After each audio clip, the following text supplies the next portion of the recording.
So many people are so used to people not giving a shit, to not checking in, to just not even wanting the answer, that when you genuinely do, it matters. We talk about like just brightening the disposition of the clerk at the grocery store, the cashier, when you're like, hey, you read the name tag, hey, Jenny, how are you today? How's your day? What? Because they're not used to anybody caring. It's just an opportunity to show up in a different way.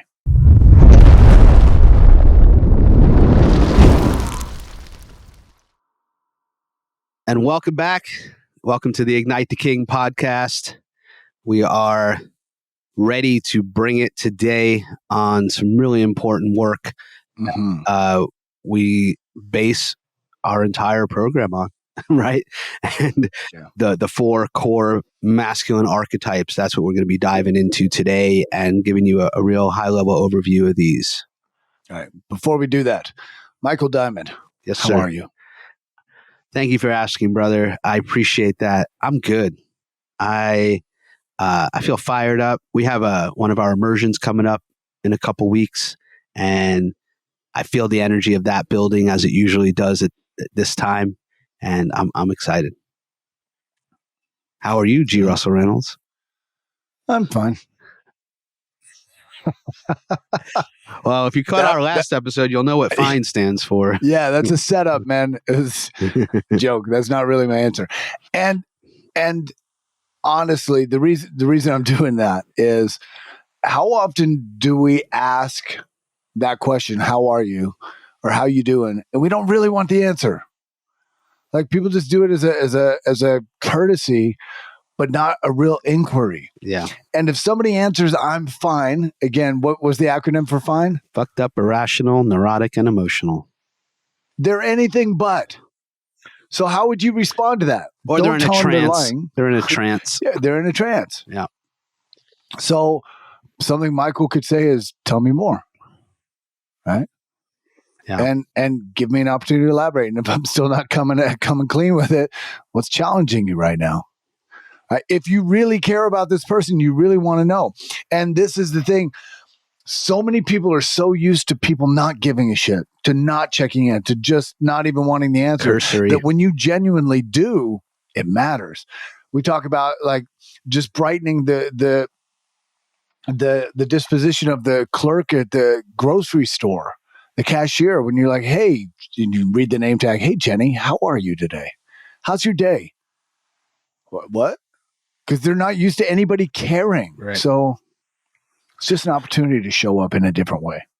Thank you. I appreciate that. I think it's a great segue into talking about the archetypes, because I could feel when you're saying all that, men being like, who gives a fuck? Right? Like, disconnected from that. Mm-hmm. And I think when we're out of sync or not living in what we call the sacred third of the archetypes that make us up, then we are indifferent. I'm indifferent. I don't care. I'm selfish. And so being in right relationship with these energies, it's cyclical, right? It gives us energy to do it, right? To show up in this way, and to actually care. It can't be a fake, like, hey, how you doing, Jenny? Right? It's got to be authentic. It's got to be integrous. Right. You got to actually want to give a shit. I hear people all the time, overhear people where it's like, hey, good to see you. You too. How you doing? Good. How are you doing? Good. And then like nothing.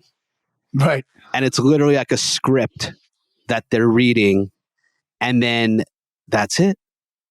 Mm-hmm. And I realized like nothing was actually exchanged there. Right. Right. Yeah. And it's like, wow. It's kind of like when you meet people resisting asking what they do for a living as their identity. Right. Hey, hey, Russell, nice to meet you. What do you do? It's like, oh, right. My answer is about what?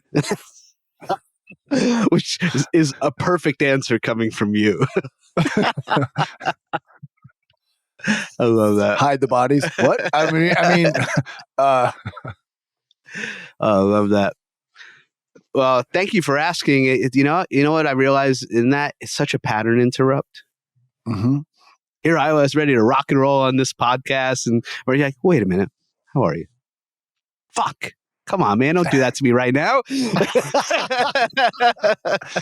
Yeah, man. It's it, but it matters, right? Yeah. Is we want to create genuine connection with people. And another reason somebody, especially men, right? Because we talked about those 5 pains and that lone wolf thing that nobody gives a shit. The idea that, if I go, I'm fine. It's I don't want to burden you with all my problems, or I don't feel safe sharing them with all of you. You might mock me. You might judge me. You might reject me. Yeah.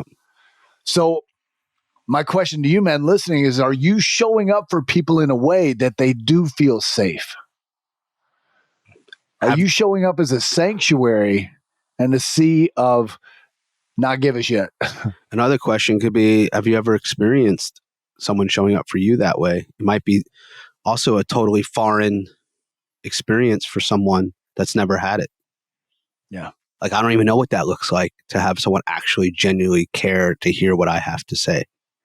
Or as we talk about in those first 7 years, the conditioning was that. So that's what they've played out since then. So and we've seen that with men where it's like they open their heart maybe for the first time, and then they finally allow themselves to be seen or to be loved, like on our immersions. And it's such a beautiful experience when a man finally cracks in that way. Yeah. Yeah. Yeah. So I would invite men to never underestimate the difference you can make by the way you show up in the world. I mean, you asking Jenny, the cashier at the grocery store, how her day is, and genuinely caring what her answer is, could be the difference between her continuing to another day or putting a gun in her mouth at the end of the shift. Who knows? Absolutely. Who knows? The through line, what I hear in this that I think will be one of our actionables at the end, it's presence. Mm-hmm. It's like just being with that soul in that moment.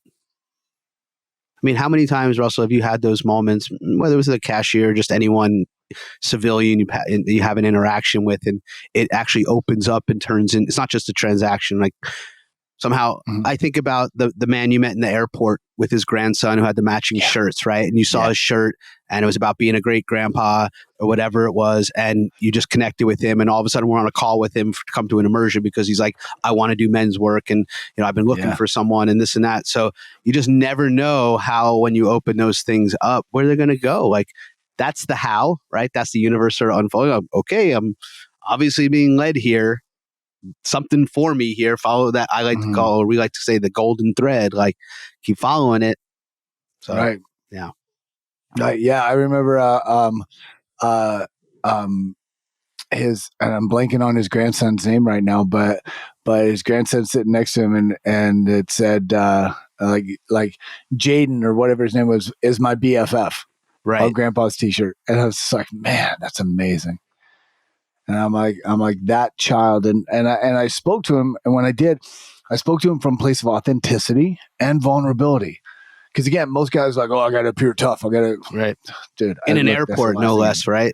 Or everyone's contracted. Everyone's in their own world, right? It's like, hey, excuse me. I just wanted to tell you, man, I love those t-shirts. That's amazing. And I know that boy will grow up knowing his worth and knowing what it means to be loved. Thank you for putting that forward into this world. The next generations need it. Yeah. And that was all I had to say. And he's just like, and just opened up and just gushing and we exchanged numbers and just that presence, that authenticity, that vulnerability, and that just, again, coming from your heart is what matters. I think this is a great, again, segue back into the archetypes, because starting with the lover, right? But just to say to it that, when we talk about these archetypes, what is an archetype, I think is a place to start. A simple definition is it's a pattern of behavior. And it's a pattern of behavior that, especially as men, we all share. So you can think of it more as a pattern than an archetype if that language is foreign to you. And it's a pattern that you're playing out. It's a pattern that's universal to all men. As we talk about the subconscious mind making up 90% of our daily responses to life, those responses are based on patterns that are literally embedded within our DNA as men. And again, these are the lover, the warrior, the magician, and the king. These archetypes were first described by Carl Jung, Swiss psychologist, considered to be the father of analytical psychology, was both a student and then sort of competitor of Freud. I mean, this goes back to the beginnings of psychiatry. And, he's the one coined with, or credited with coining, the subconscious, the shadow, the collective unconscious. There's even a deeper part that we're all connected to. When we say like, oh, we're all one, we're all connected. Well, we kind of are, right? Without getting too woo, right? But in our sort of minds, we are. So these shadows, go ahead, Russell. I just want to add to that definition of archetype that the archetype is not just a pattern for the individual, it's multi-generational and intercontinental. Oh, yes. That's the thing about the archetype. That's the thing about the archetype is like Joseph Campbell, right? Who did historian and mythologist who did amazing faces. work and created the hero's journey. Talking about the hero's journey being a monomyth, meaning it exists beyond culture, continent, and language. All cultures, even those that have never come in contact with each other, share this same myth. Yep. Archetypes operate in that same way. Exactly. Right? They exist within the collective unconsciousness of masculinity of men, right? Regardless of culture, continent, and language, these archetypes are these patterns that are multi-generational and intercontinental. Beautiful. I'm glad you brought up the multi-generational, because this is at the seat of epigenetics and how patterns get passed down within families, intergenerational trauma, things like that. And when you share about the grandfather and the son, what's interesting is what you said to him and how in one generation, really how things can change, right? Mm-hmm. Now, I know that was his grandson, but can you imagine how he treats his son, who's the son of that, of his grandson or father? So that is where doing the work and understanding these archetypes really comes in, because this is how you actually, we say how, right? But this is how you facilitate change. This is how you get into under the hood and actually change some things out to have a new paradigm that you're living in. So understanding these archetypes is a cornerstone to embodying the new awakened masculinity. I want to backpedal a little bit. What is epigenetics, Michael Diamond? Oh, yes. This should be an entire episode as well. So we talk about our genetics, right? Our genome, our heredity, what makes up whether we have a different color hair, eyes, or skin tone, and all of that. And that is our genome. And that's made up of 26,000 genes, right? Which previously they thought was written in stone. He has good genes, he has bad genes. Right. You have a gene for this, you have a gene for that. So they thought every disease would have a gene associated with it. And what they found is that we are, 97% chimpanzee. You know what I mean? Like we have about 26,000 genes, and you don't have specific genes for specific diseases. What determines whether a disease in the body or a certain gene gets expressed is whether it's turned on or not. So it's more like classically a blueprint, right? That gets activated to make a protein that then produces something in the body. So, so the cancer gene exists in every person. It's a question of whether it's turned on or not. Right. And what we know a lot about cancer is so much of it is environmental, toxins, things like that. But yes, essentially we have disease, and it's combinations of genes that get turned on, right? And what we know now, we've known for a while, is that our emotional state or our ability to express emotion is the circuit breaker that turns on or off the genes, our memories of our experience with that particular thing. Right. Yeah, so that's what just to add, it's not just negatives like the cancer gene, the genius gene, the brilliance gene, the powerful gene, the athletic gene, the whatever it is, whatever attribute you can think of can be influenced by your environment, by it's mostly influenced by the environment, the emotion. Yeah. Yeah. They By the say emotions you feel. Yeah. gene expression is 75% epigenetic at this point. And Wow. epigenetics, epi means above, right? That's the word, the prefix epi. So epigenetics, epigene is basically on the DNA itself. It can get coded with different proteins, with neuropeptides, with things that can, not neuropeptides, that's a different part of the body, but it can get coded with different methylations and carbons that basically are the gatekeepers of whether things get turned on or not. So there's a fascinating study with the children of Holocaust survivors. Have you heard the study before? So they found that the children of Holocaust survivors, and they found that they were having similar challenges health-wise, anxiety, depression, trauma response, all these things that was unusual for where they were living, right? And what they found when they did the testing, the genetic and epigenetic testing, is that the genes of the parents, the ones that experienced the horrific traumas in the Holocaust, changed. Literally, the epigenetic code, the amount of methylation on the DNA changed. And then it was never seen before in that line. And then they tested the children, and the children had it. So that epigenetic change of the DNA actually transferred down. And what we know now, and that study was done a while ago, and now we know that epigenetics goes like 17 generations back, or 7, generations back, right? Wow. So when we say to men in our group, like, it's not even your stuff that's coming up. Right. It's not even your father's stuff or his father's stuff potentially. But where in the line did that epigenetic coding go in? And by the way, you don't have to figure that out, right? You don't have to go 7 generations back. For sure. Right? Like you're researching the Da Vinci Code to figure out how to fix the problems in your life. You just need to know that, again, we're our AAA. Awareness, acknowledgement, and then action. Yeah. You decide. Are you the chain breaker? 100%. And where this all really ties back together with the archetypes is the archetypal expression that you have, or the pattern expression you have, has been conditioned by the traumas that got passed down, the conditioning in each generation.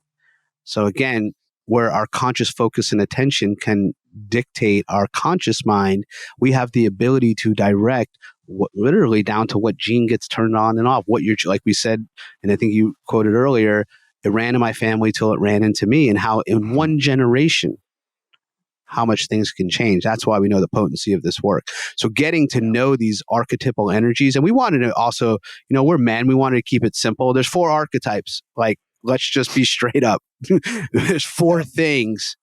Master these things and recognize the journey these things are on through the hero's journey. And you pretty much have 2 of the most powerful maps of life you could ever possibly have as a man. Yeah. So Russell, let's get into it, man. So these archetypes, there's the lover, there's the warrior, the magician, and the king. And these make up 4 facets of our personality. Yeah. We always... go ahead. I was just going to say, we always speak of the lover first. Mm-hmm. The lover is the beginning. It's our us as a baby. It's learning literally what love is. I know you want to share on this, so go ahead and jump right in. I was going to say, let's start with the lover. We're saying the same thing at the same time. Good. Yeah. And the reason it's the first for us is because that's our truest nature. That's our essence. Right. And again, I said, I think in episode 1 that it's probably one of the most wounded of the archetypes of the masculine, because we don't know. One, we're taught men don't cry, shut up, don't be a bitch, suck it up, don't show weakness, don't show emotions. That's all shutting down that lover energy, because the lover is just heart, right? Or we ask men, what do you know about being a lover? It's like, oh, tagging and bagging. It's like, it's about sex, it's about conquest. No, dummy. It's not, right? The most beautiful and perfect example of lover energy to me is a newborn child. They're filled with joy and wonder for the world. They're nothing but love receptacles. That's pure lover energy. So what would life be like if we could embody all of the archetypes at their sacred third, what we talk about? Because we picture a triangle, you got positive and negative poles, and then that top point is the sacred third. Can you speak to the shadow expression. part? because I think it helps to understand an archetype first, to understand its shadow. And it's those poles that you're negative, positive poles that you're talking Go about. ahead. And I'll add my piece on that, but yeah. Yeah, no, I want to hear. I want to hear it. Sure. Yeah. I mean, because again, the how, quote unquote, of doing the work is firstly, as a man, you got to recognize the behavior, right? We're not, how do I do this deep introspective work? What's my shadow? That's a hard question to ask when you're not guided, right? You really don't understand it. So we start with, well, how does it show up as a behavior in your life? So the lover is either the addicted lover on the positive pole. And again, as Russell said, imagine a triangle in front of you. On the bottom left, it's the addicted lover. In the bottom right, it's the impotent lover. Meh. Right. So, and again, these titles and descriptions, these are like the epitome of these energies.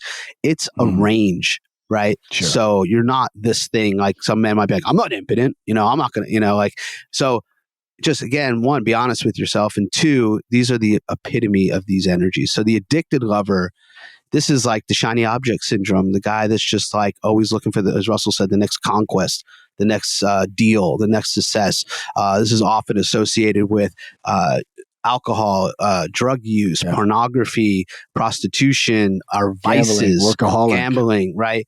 A lot of the vices are associated with the addicted lover energy, where it's like you're looking for the next dopamine hit, right? You're addicted, literally.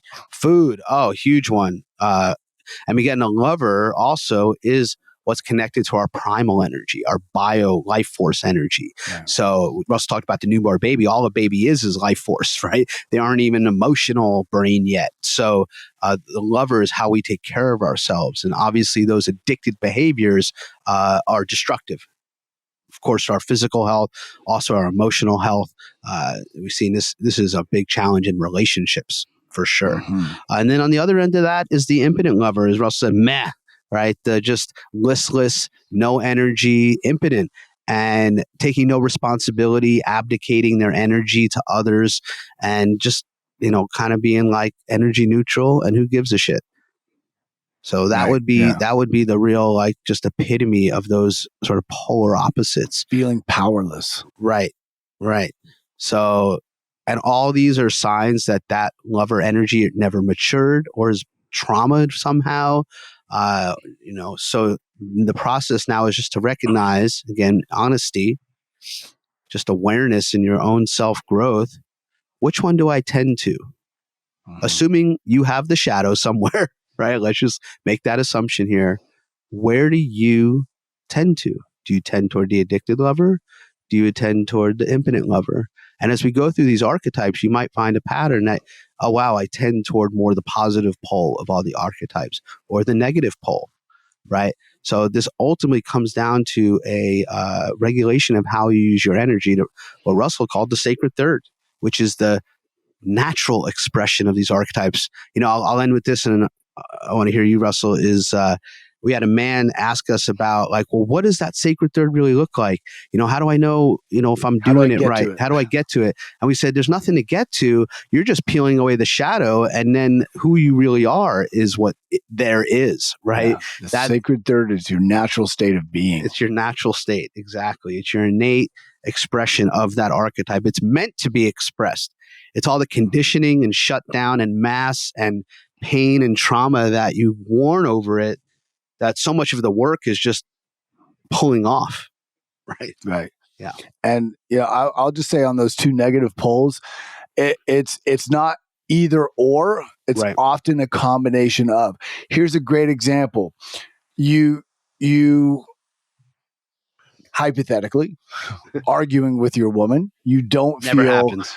You don't feel attracted to her or attractive by her. You don't feel that she's attracted to you. Like, sex life is kind of meh. So when she says she's going to bed, you stay downstairs or stay on your phone scrolling Instagram looking at hot chicks in bikinis.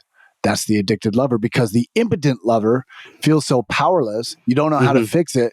So you just go get your dopamine hits from social media, like a rat in a cage, getting those little nuggets of food as your reward for staying in the cage. Yeah. And it works in the other way too, right? Where, a lot of us are just on social media a lot. which just further deadens our desire in like a physical or like literal relationship, right?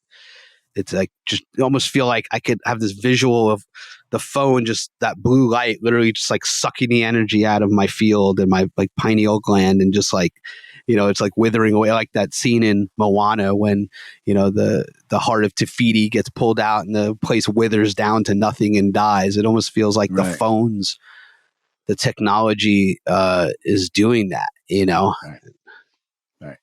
I'm going to, this is where it's great that we're not live. I'm going to pause. Hector, pause here. There's someone at the door. Tammy can't hear us. Let me go deal with this real quick. I'm going to pause the podcast. Actually, I can do that. Copy. Yeah, absolutely right. I mean, phones, social media, again, they're designed, like engineered to hijack our dopamine centers to keep us addicted. Don't all like the tech exec entrepreneur guys don't let their kids even use the technology. Yeah. They're all in Waldorf school. My kids anywhere near it. Right. But you created it. Right. Yeah. That's why I'm not letting them anywhere near it. I know what it's for. Yeah.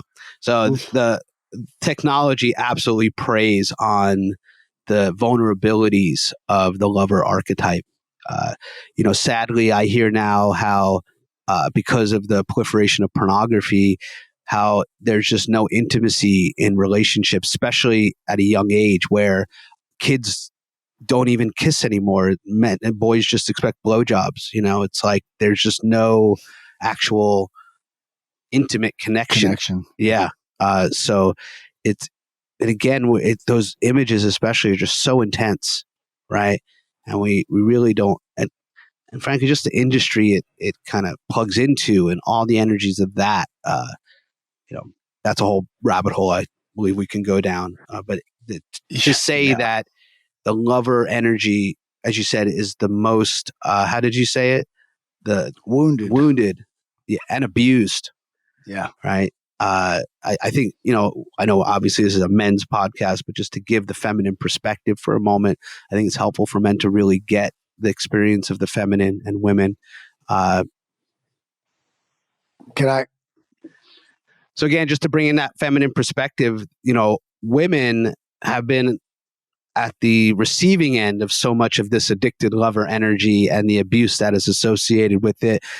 Being in practice for many years, it took me so long to get used to hearing these stories from women that would come in. I have to take, these histories and find out about what happened to them and how it's affected those traumas affected their body and their physiology. And it's like, man, it took me a long time to, I don't want to say get used to it, but it just heart wrenching. So yeah, this is the most abused and wounded archetype that we come across. Yeah. So from there we go to the warrior, which is probably the most distorted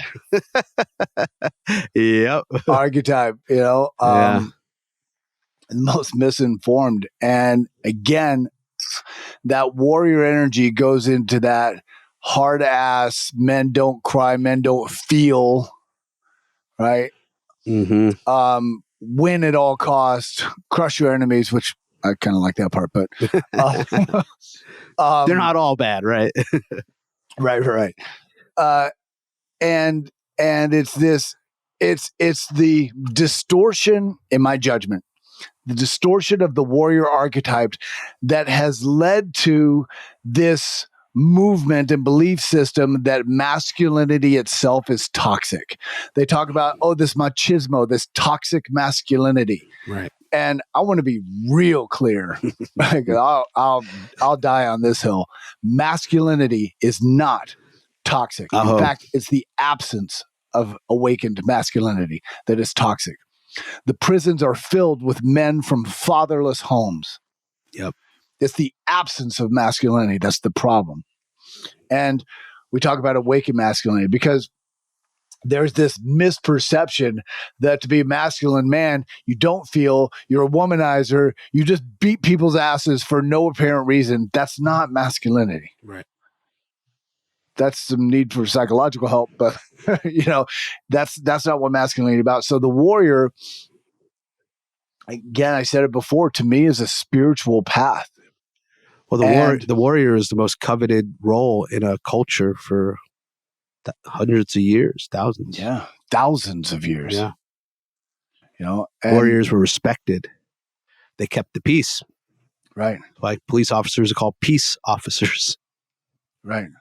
And that sacred aspect of the warrior archetype has been lost a lot. Even our military, which I have a great deal of respect for, they've been taught to not feel, because in battle you can't really feel for your enemy. No, I get it. You throw your gun down and leave. But they've been taught to be mindless soldiers, like shut up, do as you're told, don't question anything. And that's not being a warrior. I mean, yes, those men and women are warriors. Well, we would say that's being a mercenary, right? A warrior disconnected from his feeling is right. Basically a mercenary. Right. Warrior is the archetype of action, right? Get shit done. It's the engine of the car. The lover is the GPS. Right. Your heart has to be guiding the work that you do and what you're fighting for. Otherwise, you are just a mercenary fighting for the highest bidder. Yep. There's no meaning behind your mission or your battle. Yeah. So quick examples for men, how this shows up: being cold, right? Being a bully. That's the classic epitome of the archetype, the shadow, right? Just like indifferent to hurting others. Right. Yeah. Power play. Right. Yeah. And that sacred calling of the warrior. The warrior will always sacrifice himself in service to the realm. And that's what the men and women of our military, they got that part. And respect, honor for that, and gratitude. Thank you. Unfortunately, again, in my judgment, our military have been pawns for bureaucrats that are using them for money and power.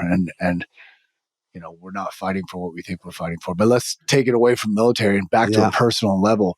The two negative poles of that warrior: bully, as he said, and weakling. The weakling, right? Yeah, the coward, actually. Coward, yeah. Thank you. I've been both. Oh, full transparency. Full transparency. Again, I grew up being the mama's boy, the city boy, the wuss. I got beat up as a hobby. And I was terrified. I was a coward because I didn't know any other way. All I had was a mother and a sister raising me because my dad was gone. I remember high school football in Texas, freshman year, the parent-teacher meetings, and the coach, it was Coach Purdy, Purdy, Coach Purdy. Sounds about right. I know. And he told my mom, and now your boy just ain't got that fighting instinct. He just ain't got it in him. And she goes, oh, my mom's such a granola. She was a hippie back then. She's like, don't blame him for that. He was raised by a pacifist. And the coach goes, oh, darling, don't say negative things like that about yourself. I don't think he even knew how to spell pacifist. Right. But, so I was that coward, and that still shows up for me in my life today. There's times when if I don't keep that shadow in front of me, when I won't say what needs to be said because I'm afraid of the consequence. Right. That's where that coward energy can show up. Or the warrior is the one that decides, right? The warrior is the part of us that we take focused action. It, like you said, is to get shit done. It is the archetype of action, courage, bravery, honor, discipline. In its sacred form, yes. Yeah. So it's when you're mustering, I say you, I'm speaking universally here, when you muster up the courage and decide something, make no bones about it. That's your warrior energy coming online. Yeah. And if we want to go, real cosmic, it's like you're calling upon the energy from all the men that have walked this path before you. And you do that action for the men that will come after you. And that's the sacred, rite of passage and trust that each of us are imbued with. And that's living that mission. And that's that warrior energy connected to the vision of the king. And we'll get to the king in a moment. But yeah. Yeah. So again, going from coward, usually the pendulum swings too far the other way and it goes to bully, where it's focused on power over not power through, but power over people that are less than, or even animals. Like you kick the dog, or you yell at your woman, or you yell at your child, or whatever it may be, or even a coworker or an employee. Yep.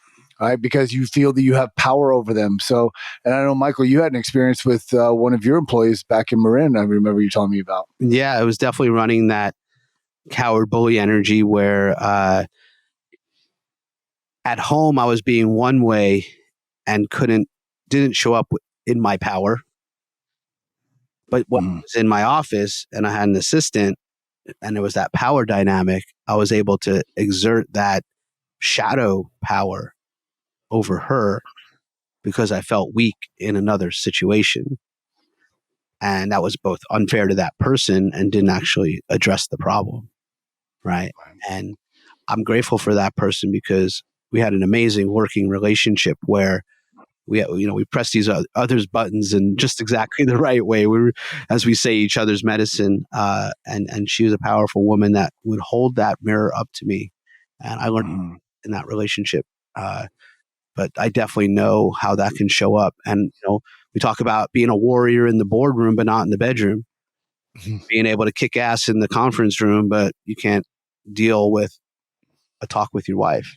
So this is, I think, a problem most men can relate to. Yeah, and this is again where I say, man, we've made all the mistakes. Right. This is why we can offer the counsel and the perspective that we have now, is because we've made all the mistakes. We've done and been all of these things at some point in our lives. I think it's a good time to speak. Your work is my work. If you want to, what would you say to that? Your work is my work is something that we say often in our brotherhood and at our immersions, because one of the lies of shadows is that you're the only one. You're the only one that's this fucked up. You're the only one that has these problems. You're the only one that's done that thing. And what we have found is when men have the courage and vulnerability to stand up and share that part of themselves, men are raising their hands like me too, or they're standing with them going, yeah, brother, I did the same thing. And what we found is none of us are unique snowflakes, that nobody's ever done that before. Every single one of us are walking the same path in some way, shape, or form.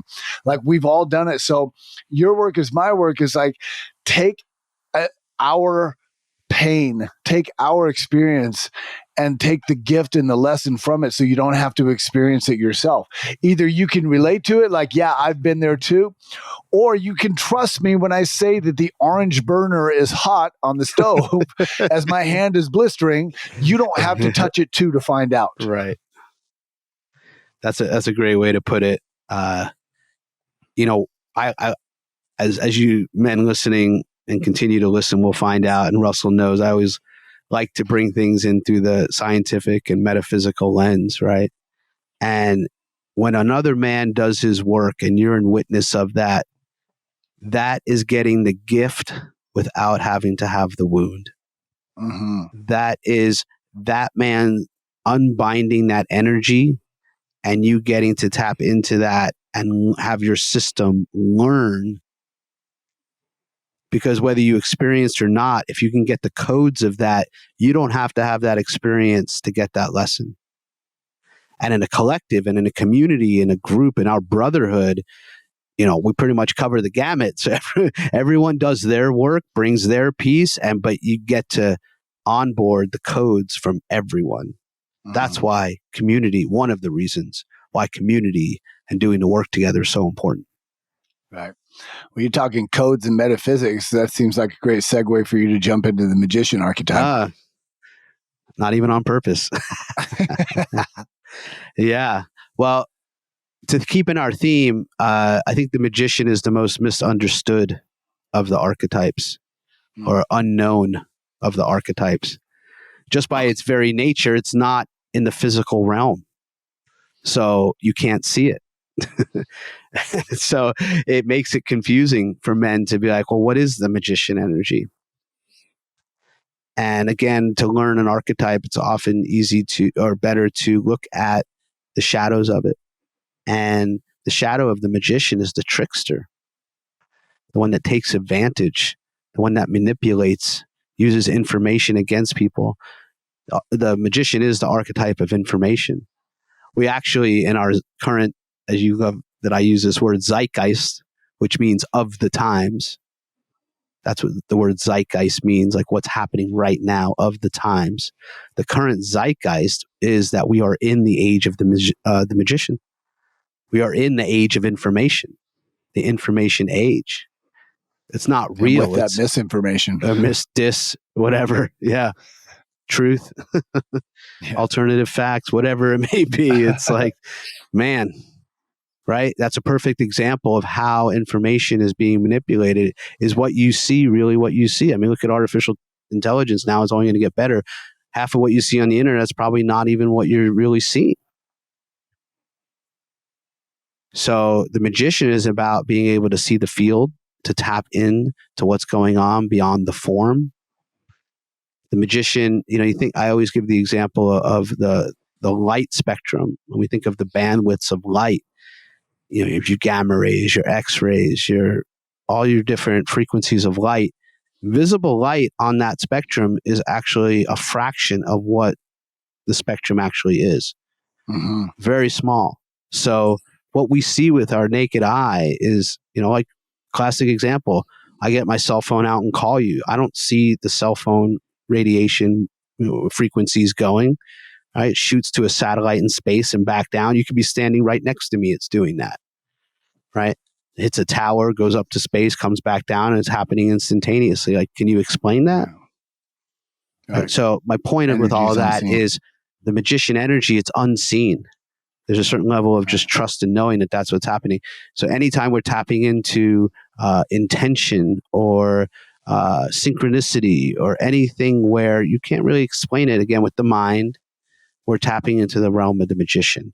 And, metaphysically, the magician is about guiding the tactician and coordinating and bringing together what the warrior is then going to act out. It's kind of the go between the king and the warrior. It's translating the king's vision to an actionable plan.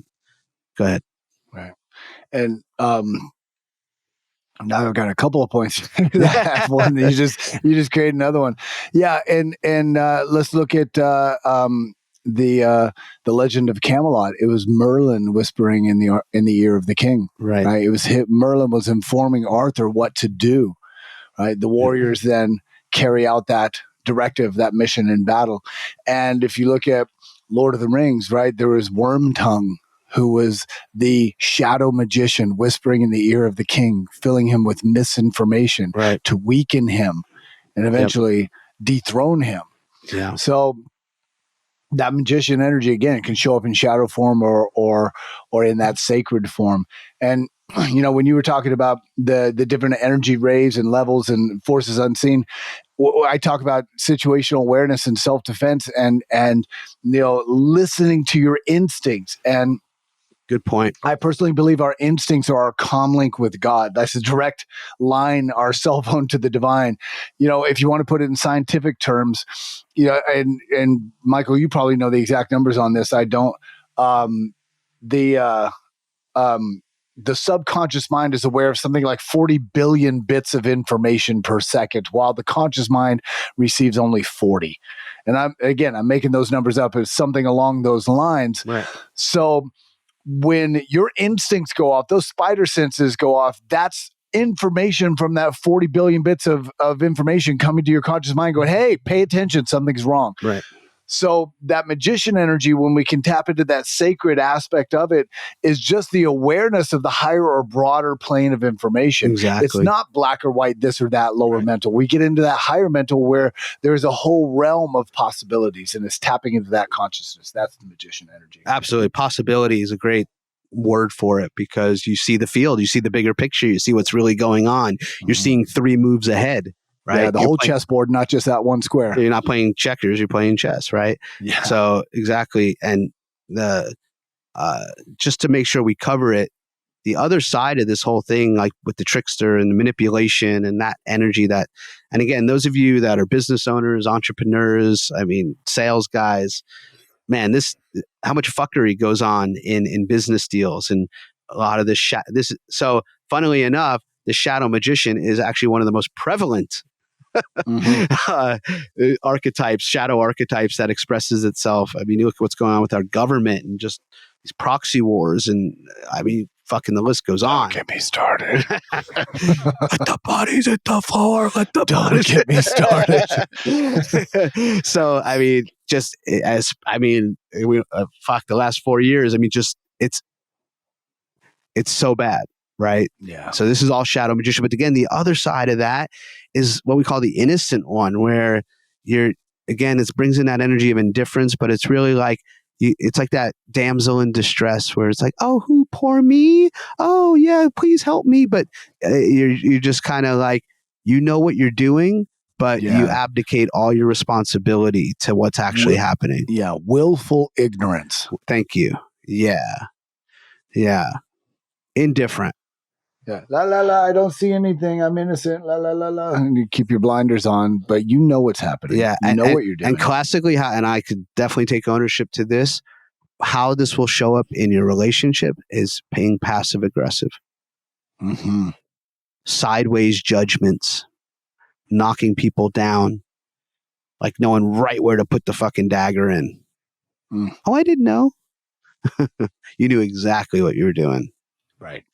So, this is literally a tricky and elusive archetype. A lot of, in relationship, just manipulation. And I mean, how many different syndromes are? Stockholm syndrome. There's all these, like, gaslighting. This archetype shadow is rampant, right? So most misunderstood, but I would say most prevalent in our current culture as a shadow. So the lover is the most wounded of the archetypes. The warrior is the most mutated. Right. Right. Distorted, I think, is how you said it. Distorted. Yeah. The magician is the most unknown, you said. Misunderstood. And the king, the final archetype, I would say, is probably the most unfulfilled. I was going to say the most not practiced, but that doesn't sound graceful. Okay. Not embodied. I'll use the words. Yeah, thank you. You're definitely the wordsmith. I talk words good. Real purdy, right. Is the most unfulfilled. Yeah. Because agreed. The king is the culmination of the other three archetypes. Yep. Into one powerful synergistic presence. I think it feels the most foreign to men. Yeah. Put another way. Yeah. I kind of get what a king is, but yeah. Right. Yeah. And that potential exists within every single one of us. So what are the before we talk about how can you show up as a king in your life, what are the negative poles of the king? Well, the positive is the tyrant and the negative is the weakling. And I think as men, we know it and can relate to that tyrant energy, that anger, the overpowering. It very closely related to the bully as well. We like to say, you scratch a tyrant, you find a weakling, you push a weakling, you find a tyrant. And we find that in this positive negative pole, this is the one that's experienced most rapidly exchanges between the two. And this is where men, we said earlier, maybe it was a different episode, they'll either implode or explode. And this is that weakling that's just had enough. And that's the guy that walks into his job and mows everyone down and kills himself because he's really a coward. Yeah. Again, extreme example, but see, it makes the point. Yeah. And we can, we've used politically the examples of this. Right. Trump and Biden, and I don't give a shit who you voted for. I kind of do. That's not true. But, but Trump embodied that tyrant energy. And he did a lot of good as well. But there's that bully energy. That egoic presence. Biden is a feeble old man who can't even finish a sentence. So it's those two poles. Yeah. What we want is that sacred third leader. Right. Yeah. What we want is the king. I don't think either one of them would be considered, King Arthur. Right. Go ahead. Here's the thing I think men need to get about embodying king energy and just kind of getting the bigger context. And we talk about you're in your kingship and you're the captain of that ship for a little while. And as you get older, ideally your son, but there'll be another king, younger king that's going to come replace you. So you have this finite amount of time, really, to embody your kingship. And for most of us, our kingdom is our home. Our kingdom is our family, our neighbors, our local sphere of influence, our local community, right? And granted, we're expanding our kingship virtually and online and with other men, and obviously, but just from a core basic assessment level, like who's in my sphere of influence? What's the code that I live by? Who am I responsible for? Recognizing that the king, the embodiment of the king, is what sets the tone in a home, sets the tone in the family. It is the energetic metronome for how people in your sphere of influence experience life. If there's no order in your kingdom, there's chaos in your kingdom. And we have other pillars of kingship we talk about, but for men to just touch into what the king energy really is. Because again, the most unfulfilled, as you said, the most not experienced or whatever I said, that definitely feels right here. Yeah, it's the king is the most present, the most wise, the most confident, the most powerful, quietly powerful. You know, there's a saying in the martial arts that an empty barrel rings loudest. Right? The guys that are making all the noise usually have nothing to back it up. It's the guy sitting quietly in the corner with a little grin on his face. That's the one you want to watch out for. Right? What do we say the sound of the king is? Silence. Yeah. Right. Because the king is a knowing. It's a presence. It's a confidence. It's a knowing. Say that's it right there. Yeah. It's a knowing. It's that you know who the fuck you really are. It's that confidence. And one of the other pillars of kingship is legacy, which Michael was addressing. Is like, what are you leaving the next generation? What's the legacy? And it's not about money, guys. Please hear that. It's not about money. What are the patterns that you're instilling into the next generation, into the people that you work with, that you are in your community? How is the world a better place because you were here after you're gone? That's part of kingship. The king blesses the kingdom.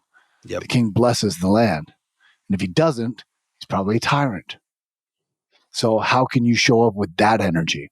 Knowing that who you are and what you do matters. One of the biggest lies of modern man is that I don't matter. You do. You do. Who you are, what you do, what you say, the effect you have on others, it matters. So ask yourself, how am I showing up with the energy of a king? What would a king do? Great question. I don't feel like I need to say anything, but we do our actionables. So I'll just end by saying, of these 4 archetypes, which one do you resonate with the most? Which one you feel most connected to, and which one feels like distant, or it's hard to connect to it? And then with the shadows, like which side do you run, the positive or the negative pole? Which one was, like, again, we've said before, a gut punch. That's the place to start. That's the awareness, because if you're aware of it, you'll probably do it less. So ownership. Don't worry about the action. I know some men will hear this and be like, fuck, I got to change that. I got to do this now. And it's like, if you go right into the doing, you're missing the point, and you will do it again. If it doesn't come from soul, it's a redo. Yeah. Right? Awareness, then acknowledgement. Yeah. You got to go through the process. You can't be willing to be in it. Yeah. You can't skip over that. And we know this is new work to a lot of you, or how we're bringing it is new. But we'll be hitting on these themes a lot more. Again, this was just an overview of these archetypes. So we'll be getting into that work. But again, actionables: assess which one are you connected to, which one feels disconnected, which shadows ring true or a gut punch, which side do you tend toward? You want to add anything to that as a takeaway? Yeah, I'm reminded of that story of the boy putting the nails in the fence when his dad, the boy had anger issues. So his dad said, instead of acting out on other people, every time you get angry, go and hammer these nails into this fence. So the kid would just hammer the shit out of these nails. And then he's like, all right, I feel better now. I said, okay, good. Go and take the nails out. And he said, do you see the holes in the fence? Yeah. So he had the awareness of his anger, right? He had the awareness of his anger first. You have to be aware that there's an issue. His dad said, see the holes in the fence? He goes, your anger may be gone, but those holes will be there forever. You can't undo what you did in anger. That's acknowledgement. Yeah. That's acknowledgement. It's the And hardest from part. from that acknowledgement, the boy can make a different choice. Whenever anger came up, because I know the consequences, because I've acknowledged this in my life, now I can choose something different. But you can't skip over that part. I think that's what Michael was saying. Oh. Yeah. I think we leave it there. Beautiful, beautiful episode. Thank you. Thank you.